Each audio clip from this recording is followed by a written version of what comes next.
లాస్ట్లో దయచేసి అందరూ కూర్చోవాలి. ఎవరైనా కాగితాలు ఇవ్వాలంటే లాస్ట్లో ఇవ్వండి. అకేషన్ కూడా అర్థం చేసుకోవాలి. తెలుగుదేశం పార్టీ కార్యకర్తలు వచ్చి ఒక పవిత్రమైన సంఘటన జరిగినప్పుడు మీ ఒక్క వ్యక్తి కోసం ఆ పిటిషన్ ఇవ్వాలని నేను ఎప్పుడు తీసుకుంటున్నాం. మీరు రండి, తీసుకుంటాం. తెలుగుదేశం పార్టీ కుటుంబ సభ్యులందరికీ నమస్కారాలు. ఈవేళ శ్రీ నందమూరి తారక రామారావు గారి వర్ధంతి. ఎన్టీఆర్ మనందరికీ దూరమై 30 ఏళ్ళు అవుతున్నా తెలుగు జాతి గుండెల్లో శాశ్వతంగా ఉండే ఏకైక నాయకుడు నందమూరి తారక రామారావు గారు. తెలుగు జాతి ఖ్యాతిని ఎవరెస్ట్ అంత ఎత్తుకు తీసుకెళ్లిన యుగ పురుషుడు, మనందరికీ ఆరాధ్య దైవం ఎన్టీఆర్. ఇప్పుడే ఏవి చూశారు, ప్రపంచంలో ఎక్కడా జరగలేదు. పార్టీ పెట్టిన 9 నెలల్లో అధికారంలోకి వచ్చిన ఏకైక పార్టీ తెలుగుదేశం పార్టీ అనే విషయం మనం ఎవ్వరూ మర్చిపోవడానికి వీలు లేదు. ఒక చరిత్ర సృష్టించిన వ్యక్తి, దేశంలోనే సుపరిపాలనకు అర్థం చెప్పిన వ్యక్తి శ్రీ ఎన్టీఆర్. తెలుగుదేశం పార్టీతోనే అంతవరకు మీరు చూస్తే రాజకీయం అంటే ఏదో పరిపాలన తూతూ మంత్రంగా పరిపాలన చేసి అలవాటు నేర్చుకున్నప్పటి నుంచి ఎన్టీఆర్ వచ్చిన తర్వాత పరిపాలనకు నిజమైన అర్థం చెప్పారు. సంక్షేమ కార్యక్రమాలు, అభివృద్ధి కార్యక్రమాలకు నాంది పలికారు. సమాజం కోసం, అందరికీ న్యాయం కోసం బడుగులు, విద్యావంతులకు టికెట్లు ఇచ్చి రాజకీయాల్లో, పాలనలో ఎన్నో అవకాశాలు కల్పించారు.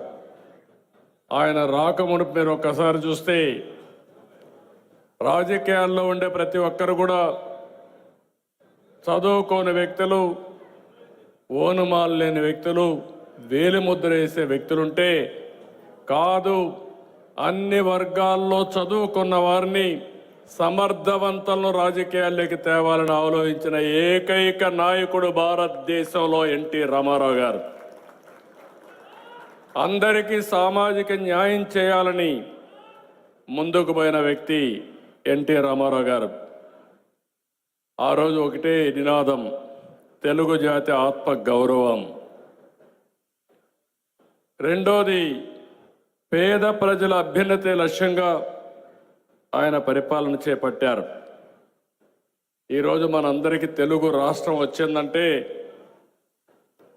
పొట్టి శ్రీరాములు గారు ప్రాణత్యాగం చేసి మొట్టమొదటిసారిగా భాషా ప్రయుక్త రాష్ట్రాలకు నాంది పలికి తొలి రాష్ట్రం తెలుగు వారి కోసం ఏర్పాటు చేసింది పొట్టి శ్రీరాములు గారు అయితే, ఆ తర్వాత మదరాసి అని పిలుస్తా ఉంటే కాదు, తెలుగు జాతి ఒకటి ఉందని ప్రపంచానికి చాటి చెప్పిన ఏకైక నాయకుడు నందమూరి తారక రామారావు గారు.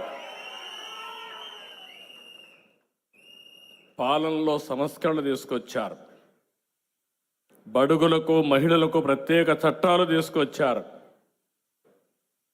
ఆ రోజు మహిళలకు ఆస్తిలో సమాన హక్కు తీసుకొస్తే తర్వాత 40, 50, 20, 30 సంవత్సరాలకి ఆ దేశంలోనే ఒక చట్టంగా తయారయ్యే పరిస్థితి వచ్చింది.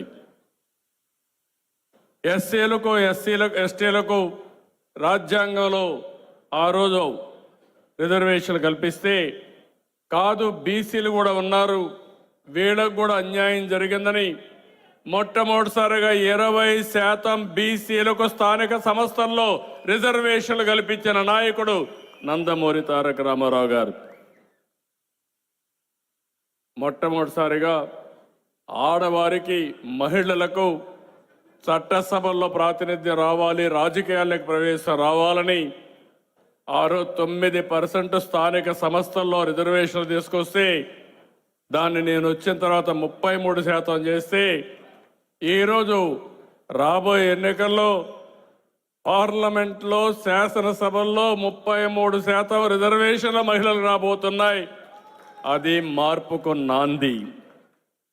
ఇవే కాకుండా సంక్షేమ కార్యక్రమాలు, ₹2 కేజీ బియ్యం. అప్పటి వరకు కొన్ని వర్గాలైతే రైస్ తినే పరిస్థితి లేదు, జొన్నలు సజ్జలు రాగులే తినే పరిస్థితిలో ఉంటే మొట్టమొదటిసారిగా ₹2 కేజీ బియ్యం పెట్టి ఆహార భద్రతకు నాంది పలికిన వ్యక్తి. తర్వాత ఈరోజు మనం చూస్తే పీడిఎస్ కానీ ఇవన్నీ వచ్చాయని చెప్పి కూడా నేను మీకు తెలియజేస్తున్నా. ఆయన స్ఫూర్తితో మీరు ఇంకొక వారిని చూస్తే తిరుమల తిరుపతి దేవస్థానంలో అన్నదానం ప్రవేశపెట్టారు. ఒక వినూత్నమైన కార్యక్రమం. ఈరోజు 1,00,000 మందికి అన్నదానం అనునిత్యం పెట్టే పరిస్థితి వచ్చింది. దాతలే ముందుకు వచ్చారు. ఈరోజు ఏమాత్రం కూడా ఇబ్బంది లేకుండా సుజావుగా కార్యక్రమాలు జరిగే పరిస్థితికి వచ్చింది. అవన్నీ చేసిన తర్వాత ఈరోజు మనం ఆలోచించి మొత్తం అన్నా క్యాంటీన్ పెట్టి రాష్ట్రం మొత్తం దగ్గర 225 ఉన్నాయి. తొందరలో మళ్ళీ ఒక 700 అన్ని నియోజకవర్గాల్లో ప్రారంభించి అన్నా క్యాంటీన్ ద్వారా పేదవాళ్లకు అన్నం పెట్టే కార్యక్రమానికి శ్రీకారం చుడుతున్నాం. ఇదే కాకుండా ఆ రోజు మీరు ఒక్కసారి చూస్తే వృద్ధులకు పింఛను ₹35తో ప్రారంభించారు. ఆ తర్వాత నేను ₹70 చేశాను. మళ్ళీ నేను వచ్చిన తర్వాత 200 ఉంటే 2000 చేశాం. ఈరోజు 4000, 6000, 10,000, 15,000 పింఛన్ల కార్యక్రమానికి శ్రీకారం చుట్టాం. ఇది ఒక చరిత్ర. అలాంటి చరిత్రకు మనం నాంది పలికాం. పేదవాళ్ళందరూ ఉంటే వీళ్ళకందరికీ పక్కా ఇళ్ళు లేకుండా ₹500, ₹600 మామూలు గుడిసెలేస్తా ఉంటే ఆ గుడిసెలన్నీ ఎండలకు ఇదైపోయి వర్షాలు వస్తే ఎగిరిపోతా ఉంటే, కాదు పేదవాడు ఉండవలసింది పక్కా ఇళ్ళని నినాదమే కాకుండా ఏర్పాటు చేసి చూపించిన వ్యక్తి ఎన్టీ రామారావు గారని చెప్పి నేను మీకు తెలియజేస్తున్నా. మళ్ళీ ఈరోజు ఎన్డీఏ ప్రభుత్వం, తెలుగుదేశం ప్రభుత్వం ఈ రాష్ట్రంలో ఒకటే హామీ ఇస్తున్నాం. ప్రతి ఒక్కరికి గ్రామీణ ప్రాంతాల్లో 3 సెంట్లు, పట్టణ ప్రాంతాల్లో 2 సెంట్లు, ప్రతి ఒక్కరికి ఇల్లు కట్టించే బాధ్యత, ఇంటి భద్రత ఏర్పాటు చేస్తాం. ఇంకొక పక్కన మొన్ననే 3 లక్షల మందికి సామూహిక గృహప్రవేశాలు చేశాం. మళ్ళీ ఉగాది రోజున 5 లక్షల మందికి గృహప్రవేశాలు ఉంటాయి. ఇవి కాకుండా ప్రతి ఒక్కరికి 3 సంవత్సరాల్లో, 3.5 సంవత్సరాల్లో ఇండ్లు కట్టించే బాధ్యత తీసుకుంటాం. సంక్షేమ కార్యక్రమాలకు ఆ రోజు నాంది పలికాం. ఈరోజు సూపర్ 6 తీసుకొచ్చాం, సూపర్ హిట్ చేశాం. తల్లికి వందనం, స్త్రీ శక్తి, దీపం 2, అన్నదాత, సుఖీభవ లాంటి కార్యక్రమాలు సమర్థవంతంగా అమలు చేశాం. ఆర్థిక ఇబ్బందులున్నా, ఎన్నో సమస్యలున్నా ఇచ్చిన మాట నిలబెట్టుకోవడానికి ఈ ప్రభుత్వం పనిచేస్తున్నామని మరొకసారి ఎన్టీఆర్ వర్ధంతి సందర్భంగా విజ్ఞప్తి చేస్తున్నా. 2024 ఇచ్చిన హామీలన్నీ కూడా నెరవేర్చుకుంటూ వస్తున్నాం. ఇంకో పక్క పెన్షన్లు పెంచాం. మెగా డిఎస్సి, 1 సంవత్సరంలో ఎన్ని అడ్డంకులు సృష్టించినా అధిగమించి ఉద్యోగాలు ఇచ్చాం. పోలీసు ఉద్యోగాలు ఇచ్చాం. ఉద్యోగ కల్పనకి పెద్ద ఎత్తున కార్యక్రమాలు చేపడుతున్నాం. నా ఆలోచన ఒకటే, ఈ రాష్ట్రంలో చదువుకున్న వ్యక్తి ఎవ్వరు కూడా ఇంటి దగ్గర వేస్ట్ కాకుండా వారందరికీ ఉపాధి కల్పించే సంకల్పంతో ఈ ప్రభుత్వం ముందుకు పోతున్నామని మరొక్కసారి మీ అందరికీ విజ్ఞప్తి చేస్తున్నాను. ఇంకొక పక్కన ల్యాండ్ టైటిలింగ్ యాక్ట్, మన తాత ముత్తాతలు ఇచ్చిన భూమి, ఆనాటి పాలకుడు ఫోటో 22A పెట్టి మొత్తం భూములన్నీ అవకతవకలు. ఎన్టీ రామారావు గారు ఒకప్పుడు విలేజ్ లెవెల్లో కరణం ఉండేవాడు, విలేజ్ మున్సిప్ ఉండేవాడు. వీళ్ళు రికార్డ్స్ అన్ని తారుమారు చేస్తామంటే ఇలాంటివన్నీ తారుమారు చేయకుండా ఉండాలనే సంకల్పంతో గ్రామాధికారుల్ని రద్దు చేసిన నాయకుడు నందమూరి తారక రామారావు గారు.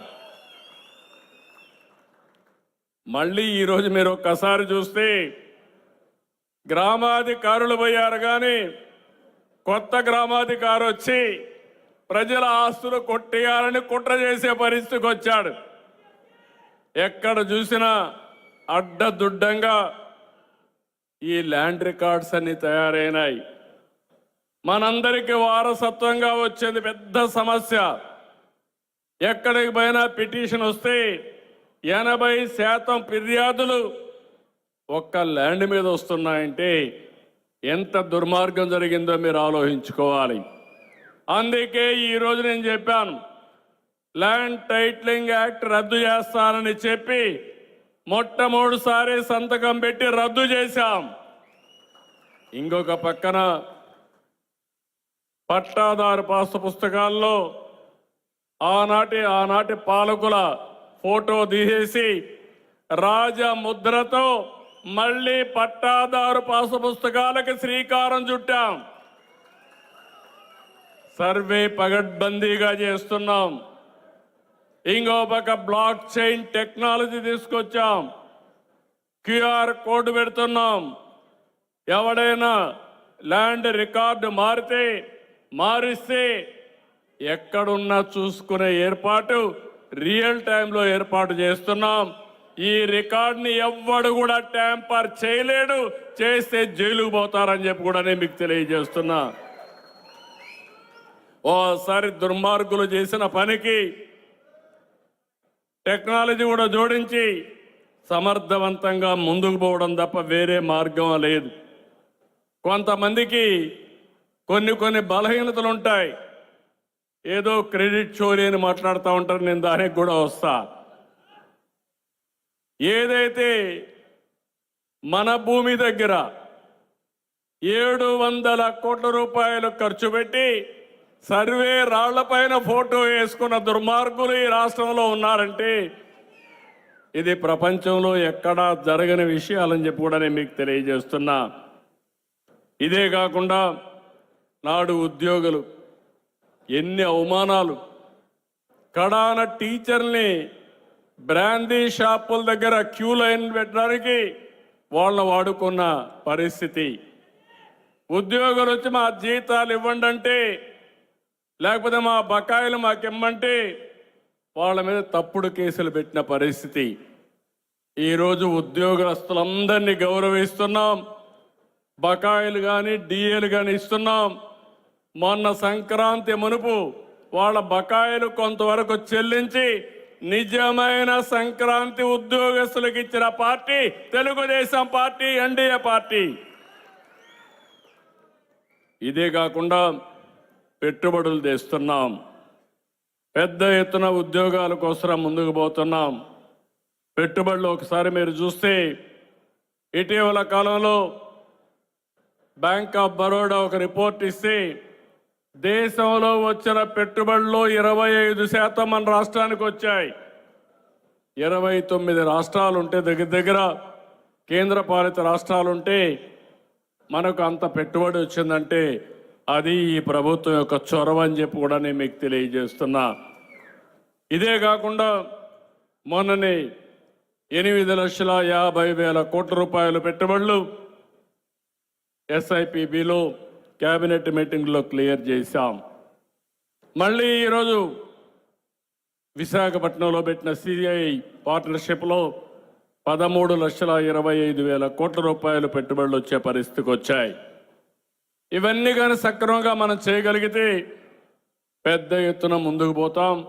నిన్నే మీరు చూశారు కాకినాడలో ఏదైతే గ్రీన్ అమోనియా ప్రపంచంలోనే మొట్టమొదటిసారిగా ఆంధ్రప్రదేశ్లో లార్జెస్ట్ గ్రీన్ అమోనియా ప్లాంట్ తయారు చేస్తున్నామంటే అది తెలుగు వారి యొక్క సత్తా, తెలుగుదేశం పార్టీ చూపించిన చొరవ, ఎన్డీఏ అచీవ్మెంట్ అని చెప్పి కూడా నేను మీకు తెలియజేస్తున్నా. ఇంకో పక్క ఇరిగేషన్, సాగునీరు, ఏదైతే ఎన్టీ రామారావు గారు వచ్చిన తర్వాతనే కృష్ణా జలాలు మిగులు జలాలను వాడుకునే హక్కు ఉందని చెప్పడమే కాకుండా చేసి చూపించిన వ్యక్తి. తెలుగు గంగ అండర్ గ్రౌండ్ పైపులేసి నేరుగా నీళ్లు చెన్నైకి తీసుకుపోవాలంటే ఎన్టీ రామారావు గారు ఒకే విషయం చెప్పారు, నేను చెన్నైలో పనిచేశా, చెన్నైకి నీళ్లు ఇవ్వాలి, చెన్నైకి నీళ్లు ఇచ్చే సమయంలో రాయలసీమకు కరువు, రాయలసీమని ఆదుకోవాల్సిన బాధ్యత నా పైనుందని చెప్పి నిరూపించిన వ్యక్తి ఎన్టీ రామారావు గారు. ఓపెన్ క్యానల్స్ పెట్టించాడు. ఆ కాలువల ద్వారా వచ్చేటప్పుడు దారి పొడుగున నీళ్లు ఇచ్చుకుంటూ కడకు చివరికి చెన్నైకి కూడా తీసుకెళ్లారు. ఈరోజు తెలుగు గంగ, గాలేరు నగరి, హంద్రి నీవా, ఎస్ఆర్బిసి, అటు తెలంగాణలో ఎస్ఎల్బిసి, ఇంకో పక్క తెలంగాణలో వచ్చిన ప్రాజెక్ట్స్ కన్నిటికీ శ్రీకారం చుట్టిన వ్యక్తి, రూపకల్పన చేసిన వ్యక్తి నందమూరి తారక రామారావు గారు. ఆ తర్వాత మీరు ఒకసారి చూస్తే సమైక్య ఆంధ్రప్రదేశ్లో, తర్వాత నవ్యాంధ్రప్రదేశ్లో ఇరిగేషన్ ప్రాజెక్టులకు ప్రాణం పోయడమే కాకుండా ప్రతి ఒక్క ఎకరాకు నీళ్లు ఇవ్వాలని, నీటి భద్రత కల్పించాలని శ్రీకారం చుట్టి తెలుగుదేశం పార్టీ ముందుకు పోతున్నాం. ఈ సంవత్సరం దాని ఫలితాలు మీరు చూస్తే ఖరీఫ్ అయిన తర్వాత 950 టీఎంసీ నీళ్లు జలాశయాల్లో ఉండి అన్ని జలాశయాలు నిండు కుండలా ఉన్నాయంటే అది తెలుగుదేశం పార్టీ, ఎన్డీఏ పార్టీ సామర్థ్యం అని చెప్పి మరొకసారి విజ్ఞప్తి చేస్తున్నా. ఒక సీజన్లో హంద్రి నీవా పూర్తిగా వెడల్పు చేసి చివరి ప్రాంతాలకు నీళ్లు తీసుకుపోయి ఇచ్చాం. రాబోయే రోజుల్లో వెలుగొండ ప్రాజెక్టు రాబోయే సంవత్సరంలో పూర్తి చేస్తాం. ఉత్తరాంధ్ర కూడా పూర్తి చేసి మన సిద్ధాంతం ఒకటే పెట్టుకున్నాం, +3 -8 అంటే వర్షాకాలం అయిన తర్వాత భూగర్భ జలాలు 3 మీటర్లు ఉండాలి. మళ్ళీ వర్షాకాలం కంటే ముందు భూగర్భ జలాలు -8లో ఉండాలని శ్రీకారం చుట్టి ముందుకు పోతున్నాం. రాబోయే సంవత్సరం వెలుగొండ పూర్తి చేసి ప్రకాశం జిల్లాకు నీళ్లు ఇస్తాం. ఉత్తరాంధ్ర పూర్తి చేసి విశాఖపట్నం వరకు నీళ్లు తీసుకెళ్తాం. ఇది కాకుండా 2027 జూన్కి పోలవరం పూర్తి చేసి జాతికి అంకితం చేస్తాం. అంతేకాకుండా నదుల అనుసంధానం ద్వారా ప్రతి ఎకరాకు నీళ్ళిచ్చి కడాన నా జీవితాశయం శ్రీకాకుళంలో ఉండే వంశధార నుంచి ప్రకాశం మన నెల్లూరు జిల్లాలో ఉండే పెన్నా వరకు నదుల అనుసంధానం చేసి ఏ ఒక్క వ్యక్తి నష్టపోకుండా ఆంధ్రప్రదేశ్ రాష్ట్రాన్ని బాగు చేసే బాధ్యత తీసుకుంటామని చెప్పి కూడా నేను మీకు తెలియజేస్తున్నా. అల్టిమేట్గా ఆ రోజు ఎన్టీ రామారావు గారు నదుల అనుసంధానానికి శ్రీకారం చుట్టారు. నా ఆలోచన కేంద్రం కూడా తప్పకుండా చేస్తారని ఆశీభావం ఉంది. అందులో మీరు చూస్తే గంగా కావేరి అనుసంధానం జరిగితే ఈ దేశానికి ఇంకా నీటి ఎద్దడి ఉండదు. నీరు అనేది ఒక పెద్ద సంపద అని చెప్పి కూడా నేను మీకు తెలియజేస్తున్నా. ఇంకొక పక్కన ఈరోజు ఇక్కడుండే మిమ్మల్ని అందరినీ ఒకటే కోరుతున్నా. ఈరోజు ఎన్నో విజయాలకు మన పార్టీ కారణమయ్యాం. టెక్నాలజీని అందిపుచ్చుకున్నాం. ఈరోజు ఇంకొక పక్కన మీరు చూస్తే ఎక్కడికక్కడ కరెంటు ఛార్జీలు పెరుగుతూ ఉంటే గడిచిన 5 సంవత్సరాల్లో దగ్గర 32,000 కోట్ల రూపాయలు కరెంటు ఛార్జీలు పెంచి డిపార్ట్మెంట్ను అస్తవ్యస్తం చేసి 1,20,000 కోట్ల రూపాయలు ఈ ఎలక్ట్రిసిటీ సంబంధించిన యూటిలిటీస్ అన్నీ కూడా అప్పుల పాలయ్యే పరిస్థితి వచ్చాయి. ఇంకో పక్క 4,600 కోట్ల రూపాయలు ఎలక్ట్రిసిటీ డ్యూటీ వేస్తే దాన్ని పూర్తిగా రద్దు చేశాం. నేను ఒకే మాట చెప్పాను, సమర్థత చూపిస్తాం.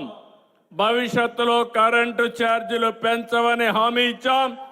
ఆ హామీకి కట్టుబడి కరెంటు ఛార్జీలు పెంచమని మరొక్కసారి మీ అందరికీ విజ్ఞప్తి చేస్తున్నా.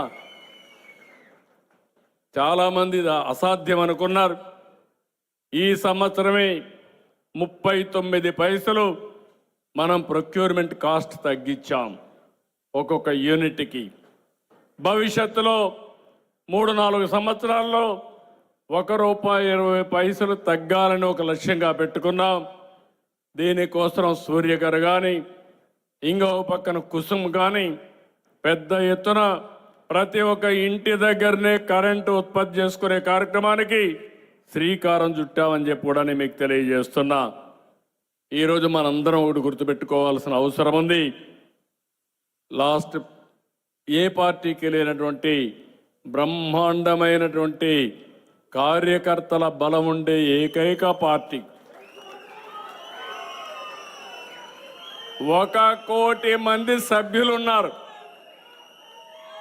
అంటే 1 కోటి కుటుంబాలు కలిగినటువంటి ఏకైక పార్టీ తెలుగుదేశం పార్టీ. మీ ఉత్సాహం చూస్తే, మీ అభిమానం చూస్తే నాకు కొండంత బలం, ఇదే పెద్ద ఆస్తి.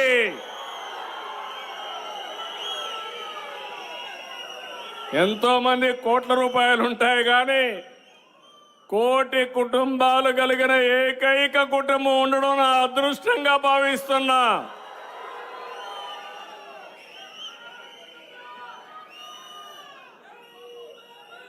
ఈరోజు నేను చూస్తున్నాను ఎన్టీ రామారావు గారు వేసిన ఫౌండేషన్ మామూలు ఫౌండేషన్ కాదు ఇది. ఎవరైనా తెలుగుదేశం పార్టీ పని అయిపోయిందంటే వాళ్ళ పని అయిపోయింది తప్ప తెలుగుదేశం పార్టీ మాత్రం చెక్కు చెదరలేదు, చెక్కు చెదరదు. 82లో ప్రారంభించాం, 2026కు వచ్చాం. ఇంకో పక్క మీరు చూస్తే ఎన్నో రాజకీయ పార్టీలు ఉన్నాయి, ఎన్నో ప్రాంతీయ పార్టీలు ఉన్నాయి. దేశ రాజకీయాల్లో చక్రం తిప్పిన పార్టీ తెలుగుదేశం పార్టీ. ఇప్పుడు మీరు చూశారు, ఏవీలో చూశారు, 35 మంది పార్లమెంటు సభ్యులతో 85లో ప్రతిపక్ష హోదా నిర్వహించిన party Telugu Desam party. National front పెట్టి దానికి చైర్మన్ గా ఎన్టీ రామారావు గారుండి యాంటీ కాంగ్రెస్ పోరాటం చేసి ప్రభుత్వాన్ని ఏర్పాటు చేసిన స్ఫూర్తిదాయకమైన నాయకుడు నందమూరి తారక రామారావు గారు. ఆ తర్వాత యునైటెడ్ ఫ్రంట్ 2 సార్లు గవర్నమెంట్లు ఏర్పాటు చేయడంలో నేను కన్వీనర్గా పనిచేశాను. ఆ తర్వాత చూస్తే వాజ్పేయి గారి పీరియడ్లో 6.5 సంవత్సరాలు ప్రభుత్వం ఒక స్థిరమైన ప్రభుత్వాన్ని ఇచ్చి దేశానికి ఒక దశ దిశ చూపించిందంటే అది తెలుగుదేశం పార్టీ. తర్వాత ఇప్పుడు కూడా నరేంద్ర మోడీ గారి నాయకత్వాన్ని పూర్తిగా సహకరిస్తూ తెలుగుదేశం పార్టీ ఒక కీలకమైన పాత్ర పోషిస్తున్నాం. ఏ రోజు మనం అధికారం కోసం ఆశపడలేదు. దేశం బాగుండాలి, రాష్ట్రం ముందుకు తీసుకెళ్ళాలి, తెలుగు జాతి ప్రపంచంలోనే నెంబర్ 1 కావాలని ఏకైక సంకల్పంతో ముందుకు పోతున్నాం.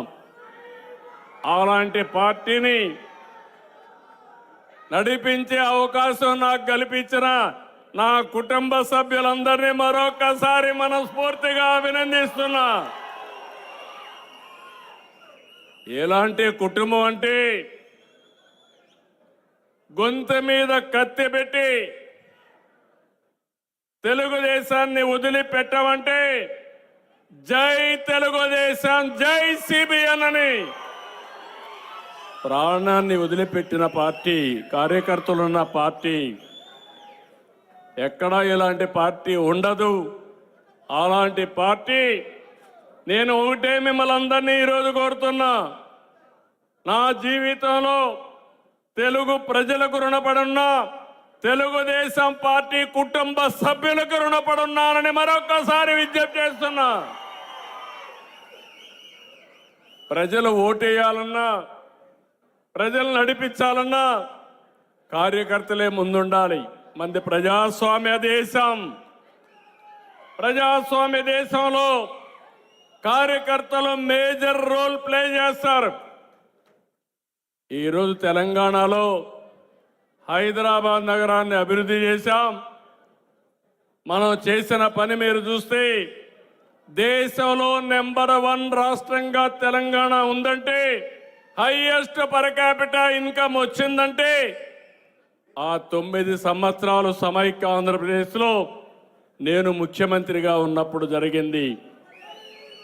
నేను ముఖ్యమంత్రి కావడానికి కారణం తెలుగుదేశం పార్టీ కుటుంబ సభ్యులు,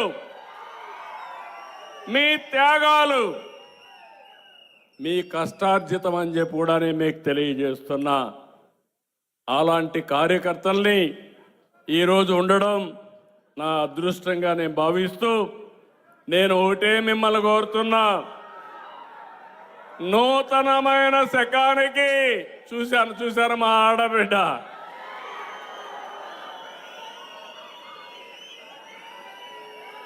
రాబోయే రోజుల్లో ఈ రాష్ట్రంలో మా ఆడబిడ్డలు కూడా తెలుగుదేశం కండువా కట్టుకొని తలకు కట్టుకొని వీర వనితల్లా ముందుకు పోయే ఏర్పాటు వస్తుంది. అలాంటి శక్తివంతమైన ఆడబిడ్డలను తయారు చేసే బాధ్యత, నాయకులుగా తయారు చేసే బాధ్యత తెలుగుదేశం పార్టీ తీసుకుంటాం.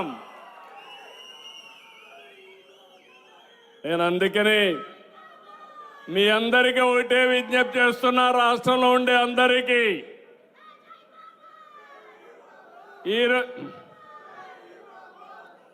ఈరోజు మీరందరూ ఒకటి గుర్తుపెట్టుకోవాలి. రాష్ట్రంలో ఫ్యాక్షన్ రాజకీయాలకు అంతం చేసిన పార్టీ తెలుగుదేశం పార్టీ. నేను ఎప్పుడో ప్రారంభించాను. సమాజంలో శాంతి ఉండాలి, అందరికీ రక్షణ ఉండాలి, అప్పుడే నిజమైనటువంటి ప్రశాంతత ఉంటుందని చెప్పాను. ఆ రోజు కొంతమంది తీవ్రవాదులు కూడా ఈ రాష్ట్రాన్ని ఇబ్బంది పెట్టాలంటే రాజీ లేని పోరాటం చేశా. కడాన నా మీద దాడి చేస్తే కూడా నేను భయపడకుండా నా ప్రజలు సురక్షితంగా ఉండాలని పోరాటం చేశాను తప్ప ఎప్పుడు వెనకాడలేదు. రౌడీలు ఎవడైనా రోడ్డు మీదకి వస్తే మీకు ఈ రాష్ట్రంలో చోటు లేదని చెప్పింది తెలుగుదేశం పార్టీ. మత సామరస్యాన్ని కాపాడిన పార్టీ, మత విద్వేషాల్ని కంట్రోల్ చేసిన పార్టీ, కర్ఫ్యూని పూర్తిగా లేకుండా చేసిన పార్టీ తెలుగుదేశం పార్టీ అని చెప్పి కూడా నేను మీకు తెలియజేస్తున్నా. ఇప్పుడు కొంతమంది పొలిటికల్ రౌడీలు తయారయ్యారు. నేరస్తులే రాజకీయ పార్టీలను రన్ చేసే పరిస్థితికి వచ్చారు. నేను ఒకటే చెప్తున్నా, బాబాయిని చంపినంత ఈజీ కాదు ఈ రాష్ట్రంలో నేరాలు చేయడం. ప్రజలు ఒకేసారి మోసపోతారు. ప్రతిరోజు ఇలాంటి చిల్లర రాజకీయాలు, నేర రాజకీయాలు చేసి ఇక్కడ ఉండేది ఎన్డీఏ ప్రభుత్వం, దీన్ని రన్ చేసేది సిబిఎన్ అని మీరందరూ గుర్తుపెట్టుకోవాలి. నేను ఒకటే విజ్ఞప్తి చేస్తున్నా, ఈ రాష్ట్రాన్ని అభివృద్ధి చేయడం కోసం కంకణం కట్టుకొని ముందుకు పోయినప్పుడు చాలా విషయాల్లో మీ అందరూ కూడా ఇక్కడ ఉన్నారు, రాష్ట్రంలో ఉండే కార్యకర్తలు ఉన్నారు. ఈ రాష్ట్రంలో లా అండ్ ఆర్డర్ ఉండాలి, శాంతి భద్రతలు పరిరక్షించాలి. అప్పుడే పెట్టుబడులు వస్తాయి, అప్పుడే మనం అనుకున్నటువంటి స్వర్ణాంధ్ర 2047కి మనం రీచ్ అయ్యే పరిస్థితికి వస్తాం.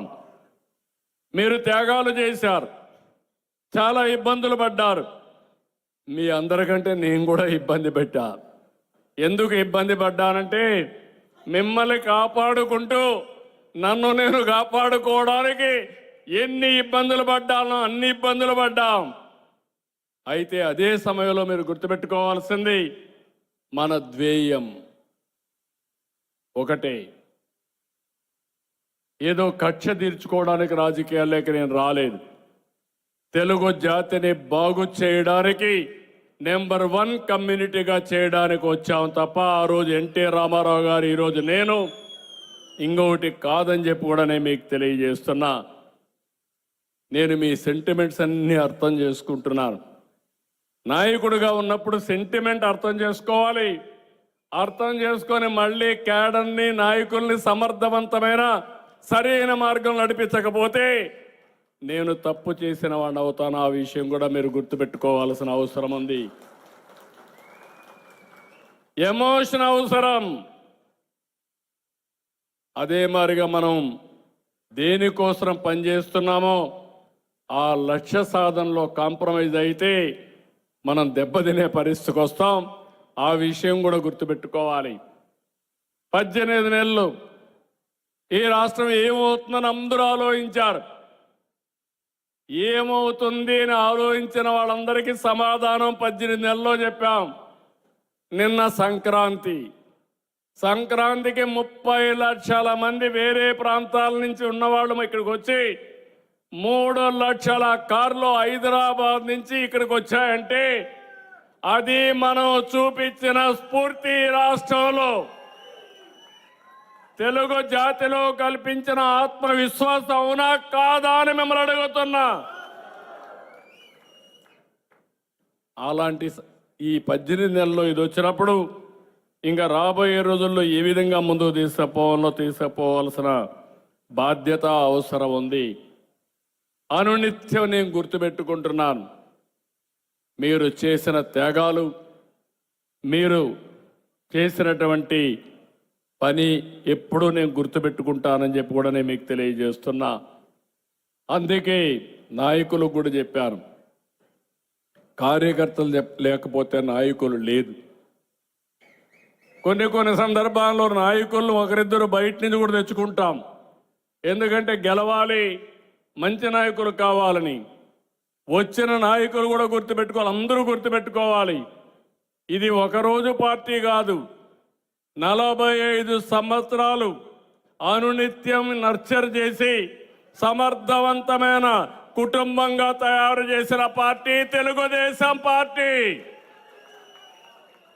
కొంతమందికి తెలియకపోవచ్చు, హైదరాబాద్లో రేకులు షెడ్ కింద కూర్చొని పైన కిందన వేడుంటే అక్కడ శిక్షణా కార్యక్రమాలు పెట్టి సమర్థవంతమైన నాయకులను తీసుకొచ్చాం.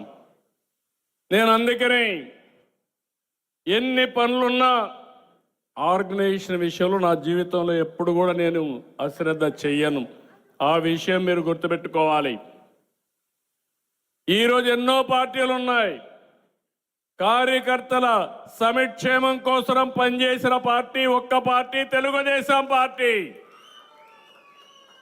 మన పార్టీ కార్యకర్తల్ని చంపేస్తే, కొన్ని సంఘటనలు చనిపోతే ఆ కుటుంబం అనాథలుగా మారతారనే ఆలోచనతో తెలుగుదేశం పార్టీ కార్యకర్తలకు ప్రత్యేకంగా స్కూల్ పెట్టిన పార్టీ ఒక్క తెలుగుదేశం పార్టీ తప్ప ఎక్కడా వేరే పార్టీ లేదు. పార్టీ ఆఫీస్కి వస్తే ఒక కల్చర్ పెట్టాను నేను. మధ్యాహ్నం వస్తే భోంచేసి వెళ్ళాలి, కాఫీ టీ ఇవ్వాలి, గౌరవప్రదంగా చూసుకోవాలని చెప్పి పెట్టి, ఇటీవల జనరల్ సెక్రటరీ అయితే మన లోకేష్ గారు అయితే ఒక ప్రోగ్రాం తీసుకొచ్చి ఎవరైనా చనిపోతే ముందు 2 లక్షలతో ప్రారంభించి ఇప్పుడు 5 లక్షల రూపాయలు ఇన్సూరెన్స్ కల్పించిన పార్టీ తెలుగుదేశం పార్టీ. ఇంకా ఇలాంటి సంక్షేమ కార్యక్రమాలు పెద్ద ఎత్తున మనం ముందుకు తీసుకెళ్దాం. ఈరోజు మనం అందరం ఒక కుటుంబం అనుకున్నప్పుడు, రాష్ట్రాన్ని బాగు చేసే బాధ్యత మనం తీసుకున్నప్పుడు, మిమ్మల్ని గౌరవించే బాధ్యత, మీ గౌరవాన్ని పెంచే బాధ్యత పార్టీ అధినేతగా నేను తీసుకోవాల్సిన అవసరం ఉంది. ఈరోజు ఒక పక్క నేను పార్టీ అధ్యక్షుడిని, ఇంకో పక్క ముఖ్యమంత్రిని. మీరు గుర్తుపెట్టుకోవాలి, ఇది ప్రజాస్వామ్యం. పార్టీ అధ్యక్షుడిగా ఒక ఎలక్షన్ మేనిఫెస్టో ఇచ్చాను. నేను ఇచ్చిన మేనిఫెస్టో ఇంటింటికి పోయి తెలుగుదేశం పార్టీ కుటుంబ సభ్యులు హామీ ఇచ్చారు. ముఖ్యమంత్రిగా ఈరోజు ఇచ్చిన హామీలు నిలబెట్టుకోవడానికి సూపర్ 6 కానీ, అభివృద్ధి కానీ, సుపరిపాలనకు నాంది పలికాం. అది మీ చొరవ. ఆ రోజు ప్రజల్ని నమ్మకాన్ని కల్పించారు. ఈరోజు మళ్ళీ కోరుతున్నా, ఆ నమ్మకం ఎలక్షన్ల కోసమే కాదు, అనునిత్యం రీఎన్ఫోర్స్ చేసుకుంటూ ముందుకు పోయే బాధ్యత మనందరిపైన ఉంది. అందుకే మీ అందరికి విజ్ఞప్తి చేస్తున్నా, నాయకులను కూడా కోరుతున్నా. నేను చాలాసార్లు చెప్పాను, ఓసారి ఈ విషయం కూడా మనం గుర్తుపెట్టుకోవాల్సిన అవసరం ఉంది. జవాబుదారీతనం చాలా ముఖ్యం. ఆ విషయం కూడా అందరం గుర్తుపెట్టుకోవాలి. మీరు నేను మీకు జవాబుదారీ, మీరు నేను కలిసి ప్రజలకు జవాబుదారీ. ఈ రెండు ఉన్నంత వరకు ఏ శక్తి మనల్ని ఏం చేయలేదు. మనమేదో మళ్ళీ ఒక 5 ఏళ్ళుండే మళ్ళా అపోజిషన్ రావడానికి సిద్ధంగా లేము. అదే తెలుగుదేశం పార్టీ ఎప్పుడు గెలిచుంటే ఇప్పటికీ ఈ రాష్ట్రం ఎక్కడికి తీసుకుపోయే వాళ్ళమో మనం ఆ విషయాన్ని గుర్తుపెట్టుకోవాల్సిన అవసరం ఉంది. ఈరోజు గుజరాత్లో 25 సంవత్సరాలుగా ఒకటే పరిపాలన, ఒకటే పార్టీ ఉంది, బీజేపీ ఉంది. మళ్ళా గెలుస్తున్నారు కాబట్టి ఒక సుస్థిరమైన పాలన, సమర్థవంతమైన పాలన ఇచ్చారు. దేశంలో ప్రథమ స్థానంలో ఆ రాష్ట్రాన్ని పెట్టే పరిస్థితికి వచ్చారు. ఈరోజు కేంద్రంలో నరేంద్ర మోడీ గారు 3వసారి ప్రధానమంత్రి అయ్యి ప్రపంచంలోనే భారతదేశం యొక్క సత్తా ఏంటో చాటి చూపించే పరిస్థితికి వచ్చారు. ఇవన్నీ కూడా ఒక ఆదర్శంగా మనం కూడా తీసుకొని రాబోయే రోజుల్లో ఈ రాష్ట్రాన్ని బాగు చేస్తూనే తెలుగుదేశం పార్టీ కార్యకర్తలు, నాయకులు గౌరవాన్ని పెంచుకునే విధంగా ముందుకు పోవాల్సిందిగా మరొకసారి మిమ్మల్ని అందరినీ కోరుతున్నా. కుట్రలు, కుతంత్రాలు రాజకీయాల్లో చేస్తూనే ఉంటారు. 18 నెలల్లో నేను చూశాను. ఎన్ని విధాల రావాలనో అన్ని విధాలా వచ్చే పరిస్థితికి వచ్చారు. ఈరోజు మీరు ఆ పార్టీ పుట్టుకే మీరు చూస్తే నేను చెప్పాల్సిన పని లేదు. ఒక భారతదేశ చరిత్రలో ఎవరు చేసి ఉండరు. ఒక పార్టీ పేపర్ పెట్టిన పార్టీ, అవినీతితో పేపర్ పెట్టిన పార్టీ ఒకే ఒక పార్టీ. అలాంటి పార్టీతో మనం పోరాడడం మన దౌర్భాగ్యంగా నేను భావిస్తున్నా. ఎందుకంటే ఎవ్వరు పెట్టుకోలేదు అలాంటి పార్టీ. ఆ న్యూస్ చూస్తే ప్రతిరోజు నాకైతే అనిపిస్తుంది, కొత్తగా ఒక స్లోగన్ తీసి అన్ని నాటకాలు అయిపోయినాయి. ఇప్పుడు కొత్తగా ఒక స్లోగన్ తీసుకున్నారు, క్రెడిట్ చోరీ అని. ఈరోజు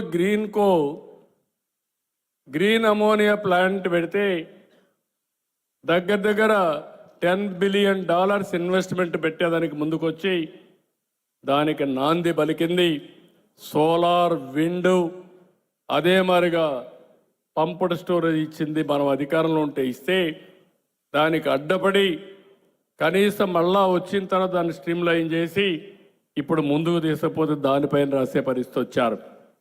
భోగాపురం ఎయిర్పోర్ట్ మీరు ఒకసారి చూస్తే 2500 ఎకరాలు ఆ రోజే ల్యాండ్ ఎక్విజిషన్ చేసి క్లియరెన్స్లన్నీ ఇప్పించి ఆ ప్రాజెక్ట్ని స్ట్రీమ్ లైన్ చేస్తే ఎప్పుడో అయిపోవలసిన ప్రాజెక్టు మూలబడేసే పరిస్థితి వస్తే మళ్ళీ స్ట్రీమ్ లైన్ చేసి 500 ఎకరాలు తిరిగిచ్చి ఎంఆర్ఓ ఫెసిలిటీ పెట్టి ఇప్పుడు సివిల్ ఏవియేషన్ యూనివర్సిటీ కూడా మన అశోక్ గజపతిరాజు గారు వాళ్ళ ట్రస్ట్ ద్వారా ఉండే ల్యాండ్ వాళ్ళకి ఇచ్చి దగ్గర బ్రహ్మాండమైన భారతదేశంలో first time civil aviation university పెట్టే పరిస్థితికి వస్తే అది కూడా నా వల్ల వచ్చిందని చెప్పుకునే పరిస్థితికి వచ్చారు. అమరావతి శ్మశానం అన్నారు, ఎడారి అన్నారు, 3 రాజధానులు అన్నారు. ప్రజలు అన్నారు 3 రాజధానులు వద్దు, నీ తిక్క సమాచారం మాకొద్దు, నిన్ను ఇంటికి పంపిస్తామని 11 సీట్లకే పరిమితం చేశారు. 3 ముక్కలాట ఆడారు. ఇంకో పక్క ఇప్పుడు వచ్చి ముఖ్యమంత్రి ఎక్కడుంటే అక్కడే రాజధాని అంట. ఇది ఎక్కడదో నాకు అర్థం కాలేదు. ఈయన బెంగళూరులో ఉంటే బెంగళూరులో రాజధాని, ఈయన ఇడుపులపాయలో ఉంటే అది రాజధాని. ఎవరన్నా విన్నారా అన్నాయి అడుగుతున్నాయి ఇలాంటి మాటలు. కనీసం మినిమం ఇంగిత జ్ఞానం. ఒక రాజకీయ పార్టీ రన్ చేస్తున్నాం, మనం ఒక బాధ్యతగా మాట్లాడాలి. ఏది పడితే అది మాట్లాడడం కరెక్ట్ కాదనే ఆలోచన కూడా లేకుండా ఇష్టానుసారంగా మాట్లాడడం. రాజధాని అమరావతి పెడితే 5 ఏళ్ళు రాజధాని అంటే ఎక్కడా చెప్పుకోలేని పరిస్థితి. ఏది రాజధాని అంటే మూడు రాజధానులు, 3 ముక్కలాట.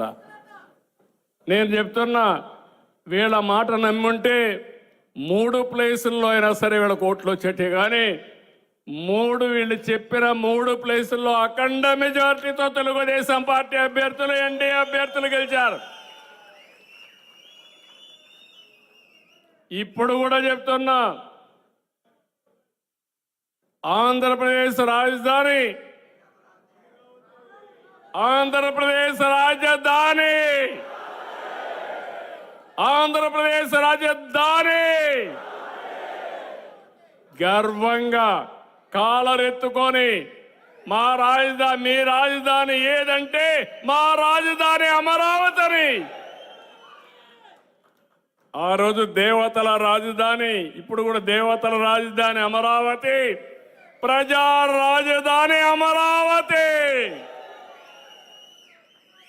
అన్ని ప్రాంతాలు అభివృద్ధి చేస్తాం. అదే సమయంలో గర్వంగా నా రాజధాని అమరావతిని చెప్పుకొని విశాఖపట్నం నెంబర్ 1 సిటీ అవుతుంది, తిరుపతి మెగా సిటీ అవుతుంది, రాష్ట్రం అన్ని ప్రాంతాల అభివృద్ధి అవుతుంది.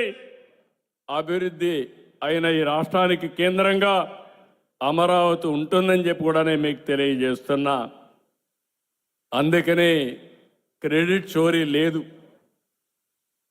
ఈ క్రెడిట్ చోరీ అని చెప్పి గింజుకున్న ఒక సైబరాబాద్, ఒక కియా, ఒక గూగుల్, ఒక భోగాపురం, ఒక గ్రీన్ ఎనర్జీ, లేకపోతే 45 సంవత్సరాలుగా ఈ దేశంలో ఒక ప్రత్యేకత సంతరించుకున్న తెలుగుదేశం పార్టీని నువ్వు ఏమాత్రం ఊహించుకోలేవు, భవిష్యత్తులో ఊహించుకునే అవకాశం కూడా ఉండదు. మీకు అర్థం కాదు, అర్థం కాని వాళ్ళు ఇట్లే ఉంటారు. నేను చాలా రాజకీయాలు చూశాను, కానీ వీళ్ళు ఎలాంటి వాళ్ళంటే వీళ్ళ క్రెడిట్ కూడా ఉంది. ల్యాండు, శాండు, వైను, మైను, గంజాయి, డ్రగ్గు, ఇది వీళ్ళ యొక్క క్రెడిట్. అవునా కాదా అని మిమ్మల్ని అడుగుతున్నా. ఇలాంటి వాళ్ళంతా కూడా ఉంటారు. కాబట్టి ఈ విషయం మనం గుర్తుపెట్టుకోవాల్సిన అవసరం ఉంది. ఈరోజు మనం ఆలోచిస్తే పెన్నమ్మ తాళి తెంచిన నేరస్తులను కాపాడుతున్నటువంటి పార్టీని ఏమనాలి బ్రదర్? ఏమనాలమ్మా మీరు చెప్పండి? ఇలాంటి పార్టీలు కూడా మనల్ని విమర్శించే పరిస్థితికి వస్తున్నారు. నేను చెప్పిన దానికి ఈరోజు మనం గుర్తుపెట్టుకోవాల్సింది, ఈరోజు మనందరం కూడా నిన్న పల్నాడులో ఒక ఇది జరిగితే దాన్ని కూడా రాజకీయం చేస్తున్నారు. రెండోది రెచ్చగొడుతున్నారు. నేను ఒకటే చెప్తున్నా, గిల్లి కబ్జాలు పెట్టుకోవాలంటే మర్యాదగా ఉండదు. నా దగ్గర మీరు తోక తిప్పలేరు. మీరు ఏదైనా అవసరమైతే అభివృద్ధిలో పోటీ పడండి, సిద్ధాంతపరంగా బాగా చేస్తామని పోటీ పడండి. అంతేగాని సోషల్ మీడియా ఉందని ఇష్ట ప్రకారం క్యారెక్టర్ అసాసినేషన్ చేస్తే మాత్రం ఎక్కడున్నా పట్టుకొచ్చి వీళ్ళని బట్టలు కూడా తీసే పరిస్థితి తీసుకొస్తా తప్ప వదిలిపెట్టే పరిస్థితి ఉండదు. నేను చాలా స్పష్టంగా ఉన్నా. నువ్వు తప్పు చేస్తే మాత్రం వదిలిపెట్టాను, నువ్వు మంచి చేస్తే నేను ఎవరి జోలుకు రాను. అంతేగాని రాజకీయ ముసుగులో ఘోరాలు నేరాలు చేస్తే మాత్రం వదిలిపెట్టే పరిస్థితి లేదు. మొన్నే పల్నాడు కూడా చూస్తున్నా. పల్నాడులో ఉండే ప్రజలకు విజ్ఞప్తి చేస్తున్నా, రాయలసీమలో ఫ్యాక్షన్ రాజకీయాల్ని, ముఠా రాజకీయాల్ని అంతు చేసిన పార్టీ మళ్ళీ పల్నాడులో పూర్తిగా ప్రక్షాళన చేసి ఎలాంటి వైలెన్స్ లేకుండా శాంతియుతమైన ప్రాంతంగా తయారు చేసే బాధ్యతకు శ్రీకారం చుడతామని చెప్పి కూడా నేను మీకు తెలియజేస్తున్నా.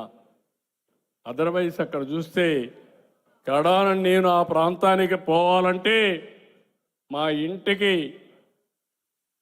మా గేటుకి తాళాలు వేసిన పరిస్థితి, తాళ్ళు కట్టి పోనీయకుండా చేసిన పరిస్థితి. ఆ తాళ్ళు ఆ రోజే చెప్పా, మీ మెడకు ఉరితాళ్ళు అవుతాయని ఆ రోజే చెప్పా. అదే జరిగింది. ఆ విషయాలు వీళ్ళు మర్చిపోతున్నారు.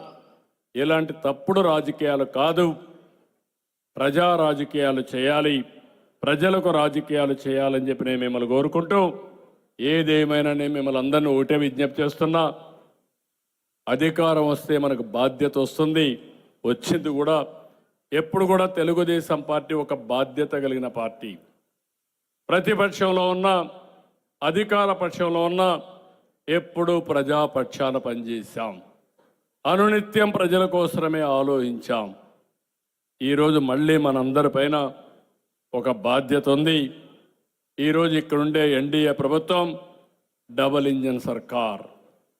అటు కేంద్రంలో ఎన్డీఏ ఉంది, ఇటు రాష్ట్రంలో ఎన్డీఏ ఉంది.